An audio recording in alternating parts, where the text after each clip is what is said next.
Hello everyone, I'm Tabitha with Midland Custom Creations, and today I'm going to show you how to do a full water slide wrap tumbler. Go ahead, stay tuned, watch the video. Don't forget to like, comment, and subscribe. Let's go ahead and let's get started. All right, everyone. What I have here is a 20-ounce skinny from Maker Flowcraft. I did spray paint it black with a slight ombre of white down at the bottom. I am going to use this image right here because it's after the 4th of July and I feel like doing Halloween and fall. So Koala Paper actually sent me this water slide paper to try out. This, you do not need to spray it. You don't need to seal it. You can use it on inkjet and laser printer, either one. And when they told me about this water slide paper, I'm like, oh my gosh, I don't have to seal it. Of course I wanted to try it. Now they did send me the white, which is actually why I'm doing a full water slide wrap here. Now, I did not seal this image at all. I did it by the instructions, and I will have a discount code down in the description box below if you are interested in trying out this water slide paper. I'm going to soak it per normal, and it took about the same amount of time as my regular water slide paper, which I was completely fine with. I do believe the water that I did have here was a little on the cooler side because it had been sitting for a minute. But I have used this since then, and if your water is warmer the way it's supposed to be, it slides off beautifully. Now in this video, I'm going to share my pros and cons about this water slide paper and things that I really liked about it and what I struggled with. Because I like to put my water slide paper, I like to put it face down and slide it off. That's just the easiest way for me to apply water slides. Well, since this is white, I can't do that. Now that the water slide is coming off the backing, I'm going to flip it, and I'm basically going to do like a hinge method here, like when you're applying vinyl. I peel back just a little bit and get that edge nice and sealed to the tumbler, and then I do start pulling the backing off. And as you can see here, it ripped on me just a little bit. Now, this is kind of what I struggled with the paper. It is really thin without sealing it. That's the only issue that I had applying this water slide paper.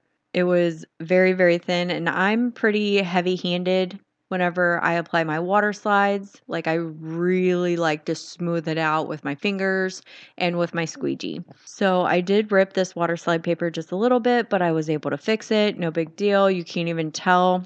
I did conduct a little experiment, and I was like, this water slide paper would be absolutely amazing if I just went ahead and did a coat of sealant. I did do another tumbler, and I did apply my normal 2 coats of Rust-Oleum 2 times clear on top of this water slide paper. And let me tell you what, if you are heavy-handed like I am, definitely do that. And this water slide paper is absolutely amazing. I'm just using my squeegee right here, just like you would with any other water slide. You want to make sure that you get out all the air bubbles or water that may be trapped underneath, and make sure everything is nice and smooth. So right in through here, I do go section by section using my squeegee and my fingers to get out all that trapped water, air bubbles, or wrinkles. And I'm going very, very slow. But my recommendation is just go ahead and seal it. Now, if you're really delicate with your water slides, I would say it's not necessary at all. But if you're heavy-handed like me, that's what I would do. But as you can see here, I did not seal it. I didn't do anything to this. I just printed it out. And as soon as it came out of my printer, it was dry. There was no drying time, nothing. It was ready to put on the tumbler.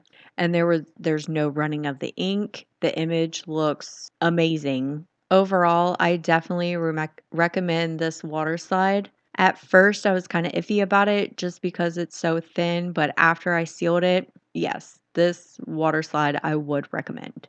And that's what the tumbler looks like after we get the water slide on. This water slide paper also dries fairly quick. I also went in with my fingers. As it was drying, I didn't apply any water to smooth out any bubbles that I see as the water slide is drying.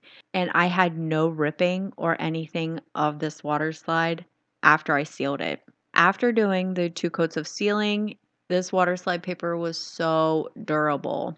I normally use the Haze water slide paper, which I love, but I would not have been able to do that with the Haze water slide paper because I have tried.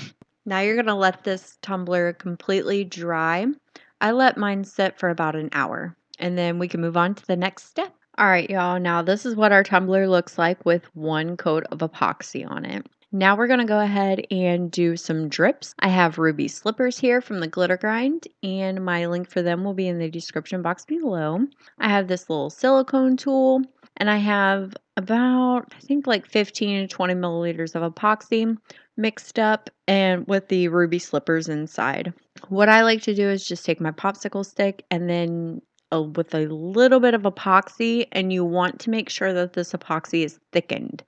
You do not want to put it on there when it's runny. So I do let it sit for about 5 minutes before I start applying it. I am using a fast set. Now, if you was using a regular epoxy, I would probably let it sit for like 30 minutes because you have a working time of 45. But I just like to take my popsicle stick and tap along the edges, making sure that my epoxy in a straight line here. And now I don't want to put a lot because I don't want my epoxy to drip very far. But it is just personal preference here. It's totally up to you how far you like your drips down, if you like them more towards the top and just kind of down just a little bit. After I get done with the rim, I will tap the tumbler just to start to getting that epoxy to start moving a little bit. As you can see, I make a mess. Just dump my epoxy everywhere. And this is a good placement where you can see like your drips are starting to go. And you can go in with a little bit more epoxy and add it to where your drips are starting to go down. That way you can get a little bit longer of a drip.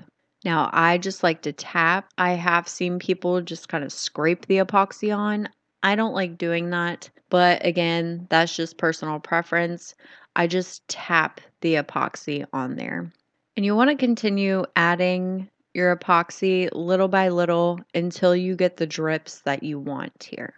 I will also go in with my little silicone tool here and kind of manipulate my drips, drag them down just a little bit further if I needed them to go a little further, or if they're too thick, I will kind of bunch it up together. And that's what our drips are looking like at this point.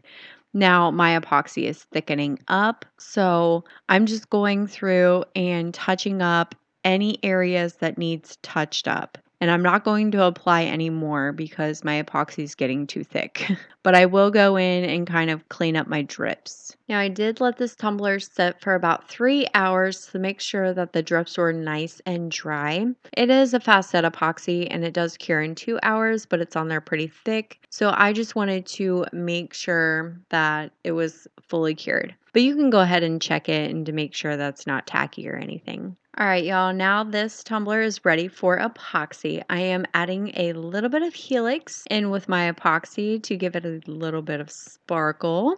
I love sparkle. So I'm just taking 20 milliliters of epoxy and I'm starting not at the drips. I'm starting down below the drips at first, and then I will go over the drips. I do make sure that my epoxy does not build up in between my drips. So I will just take my finger and kind of scrape it along there and push it towards the bottom. You just want to make sure that you get a nice even coat all over this tumbler. And then after this, you'd want to add one more coat of epoxy over this Helix. Now I'm making sure that I take special attention to the rim here because I really want to make sure that everything is sealed in and everything is nice and smooth. All right, confession time, y'all.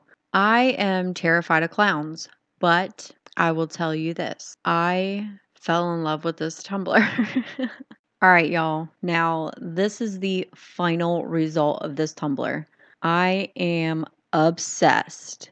I love how the drips turned out. I love the helix, the little bit of sparkle. And I really hope this tutorial inspired you to make something similar or the same exact tumbler. Thank you so much for watching this video. Don't forget to like, comment, and subscribe, and I will see you all in the next one. Thank you so much. Bye.